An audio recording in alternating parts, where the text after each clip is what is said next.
think that's squash. Looks like corn. it. It's pretty cool. This is the old buildings.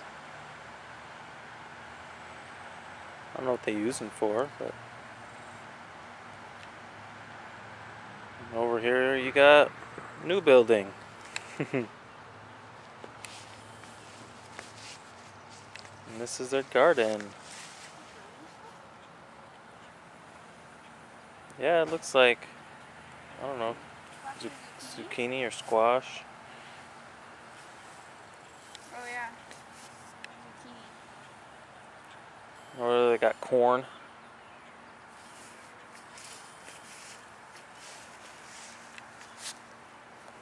There's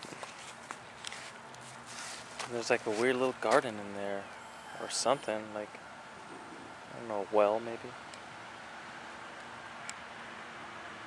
At this point, take my shot, round lead ball, same thing he's using, just a smaller diameter ball in this case. And then I'm going to take a patch, in this case, a piece of cloth. That piece of cloth typically is going to be greased or lubricated in some way. I'm going to set the ball on top of the patch, and I'm going to ram both patch and ball together.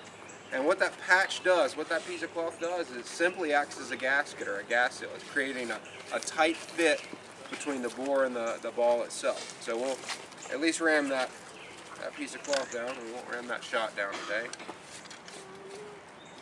If I was pushing that with a shot, you're meeting a resistance about like what you see right there.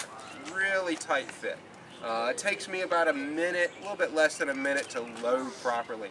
These two gentlemen should be able to load 3 shots in a minute, maybe even upwards of 4 shots in a minute if they're really well trained. Now, the last part I'm going to do is come back and prime, and I'm going to use, in this case, have any caps there. Take a cap out of our cap box here. Sorry. Learning how to load an old Civil War era rifle. Thank you. What year is that gun? This is 1840. So they're actually contemporaries of one another. So we'll load. What's that in the back? Prime our cap. That little cap right there is filled with fulminated mercury, basically, that's in there. And that's going to create a charge or ignition into the barrel itself. What's in the back of This is typically where you're keeping those caps, and I just ran out. Little cap box in that case.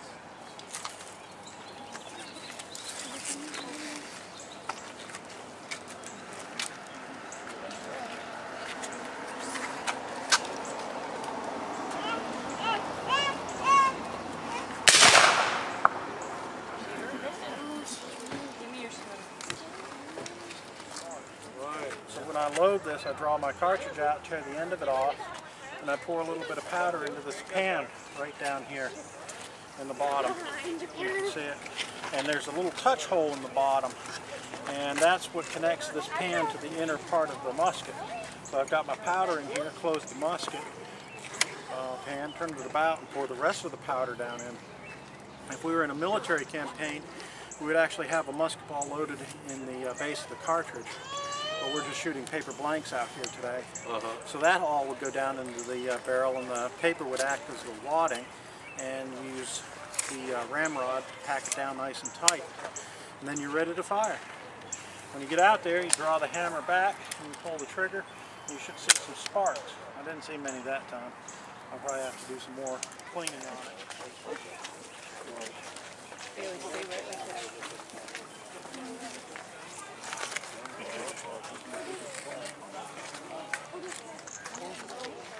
Oh yeah, that is good.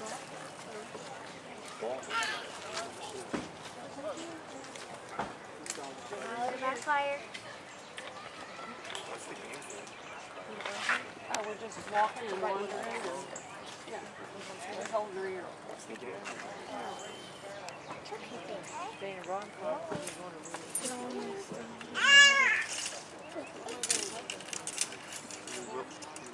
Will Smith.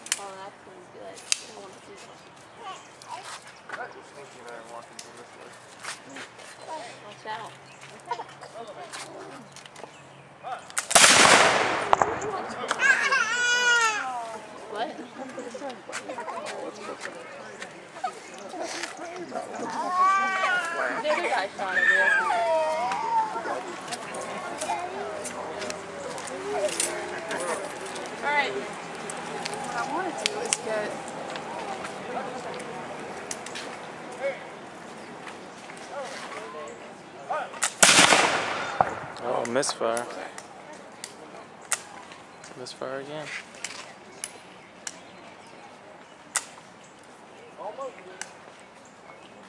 Oh, come on now. Can't let us down.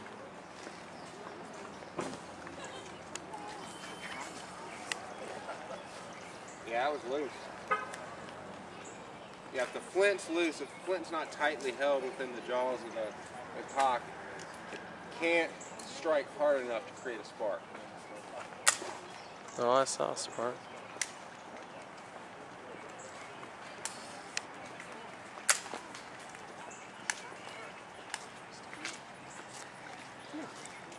He would have been killed by now.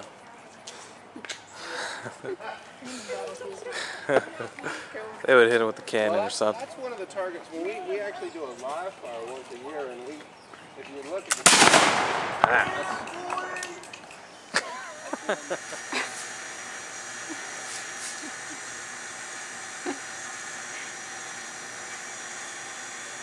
Are you reenacting what you saw today? Oh, I gotta redo that.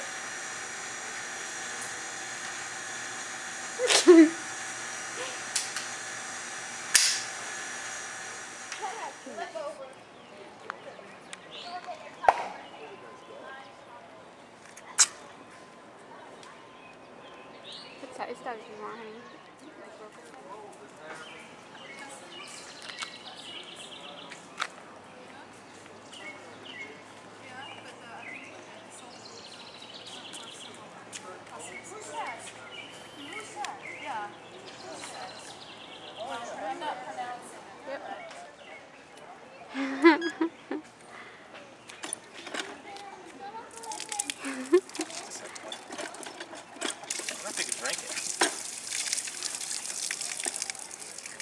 Gross? No? It's like aluminum. These big old bean pods in this tree.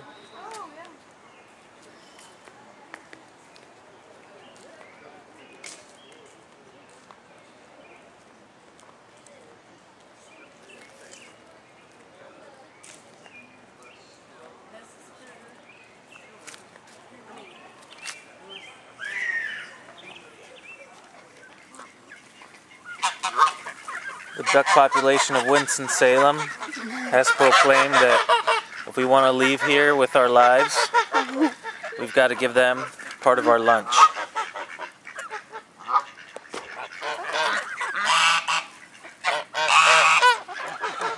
And they're not kidding. Oh boy, look at that fat boy.